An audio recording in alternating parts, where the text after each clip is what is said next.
I love it. Okay, we're going to pivot now to kind of some more topical current events, just general lifestyle thing. We just crushed an hour on the Code of Silence and it flew I by. don't even know. Yeah. It flew by. That was absolutely everything I hoped it would be. And I know the audience, they're not going to be able to get enough on it. One of the things that's obviously going on in the world right now is the war over in Israel with Hamas and the terrorists. And there's two things I want to talk about this.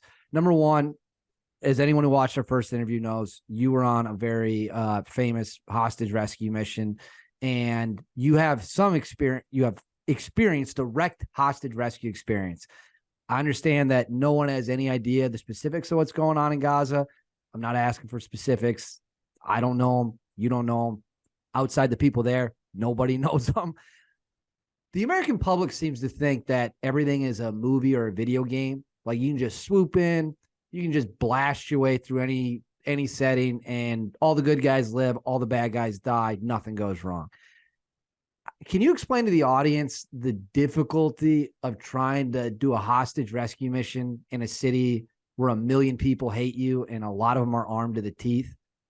Yeah. Like, dude, just watch Black Hawk Down. So it's so difficult, so many things to consider, right? And it's the situation's constantly changing, even for the point where you probably get there like it did for us, you know what I mean? And you have to, that's how you train to adapt and move to those things. But things can go wrong and then they can go really, really fucking wrong. But on those missions, doesn't matter how wrong they go, it's almost to the death in that case. There's no pulling back really from those. So yeah, that's the sort of well, that one that I did, I don't think was like super famous or anything, but it was one. It wasn't like a what you said, like the general public's like whatever levels and spectrums. It doesn't matter. It's the same point. It's hard, man. There's so much that goes into it, and it's constant training for that. Like night, like if we're local, you're not just you don't they say like, oh hey, there's not much going on in the world for hostage rescue and we're local, so everyone gets to just go lay in a hammock. Like, no, you're in the kill house all day and morning, and constantly. So there is a lot to it, but I think to that point, that's one of my personal opinions about the sort of I love movies, but like the detriment of holding so much weight and truth in Hollywood, which is just for entertainment, um, is there's a little bit of that's where this comes from, is like all of our imaginations now are sort of, because we in America, like Hollywood seems like everything to some people, and the opinions of those of Hollywood and the money of Hollywood and the connection to our government people and politicians and all this stuff is like it's to me it's like it's just too much, because Hollywood's just for entertainment, right? It's pretending, it's like high Right. level pretending, and like I love a lot of stuff and in Hollywood and movies and things, but like it's developed into this sort of kind of monster where like all of our imaginations have now gone like into some movie or something. When I think about the hostage rescue or any other thing, is like my mind goes to images that I saw for entertainment as opposed to my own thoughts, right?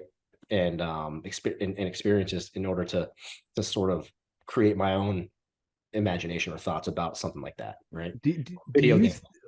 do you think it's even possible? Like, is it even real? I know they're trading hostages as is, but realistically, do we even the United States of America have the means to go into a city with hundreds of miles of tunnels, 1 million people, and try to hit 20 different targets at the same time and rescue? I mean, that to me seems is about as close to as impossible as it might get. Dude, I don't know. I haven't been keeping up, to be honest with you.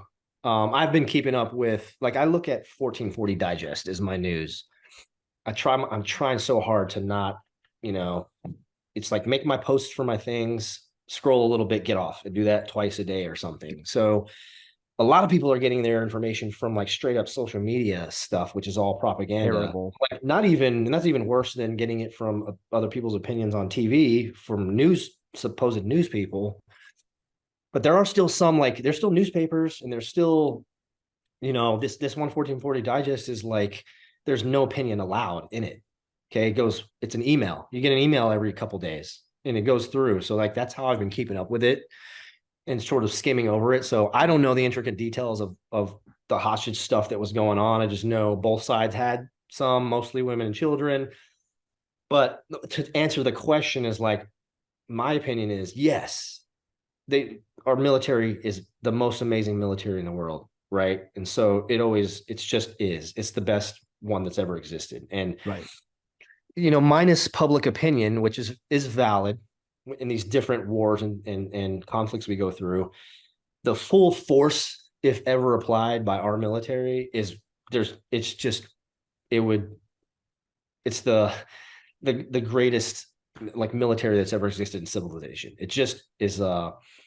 We're so good at it. We've developed it so much, right? And so it's still good that we are American. We have honor and virtue and values here, right? Because if we weren't that, we could abuse it and misuse it, right? But yeah, the full force of our military could do that.